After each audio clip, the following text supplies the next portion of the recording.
ఏడేడు జన్మాల బంధాలతో ఈనాడు నీడు పండించనా మరి తయారయ్యే ఉన్న వయ్యారంగా సయ్యత్తు ఒళ్ళోకి వాలంగా చూసుకొచ్చానమ్మా చూడు ఉత్సాహంగా చిన్నారి వన్నెల్ని ఏలంగా ప్రతిక్షణం పరవశం కలగగా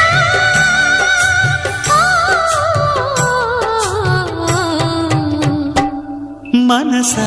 పలకవే మధుమాసపు కోయిలవై చెలివే తెలుపవే చిగురాశల గీతికవై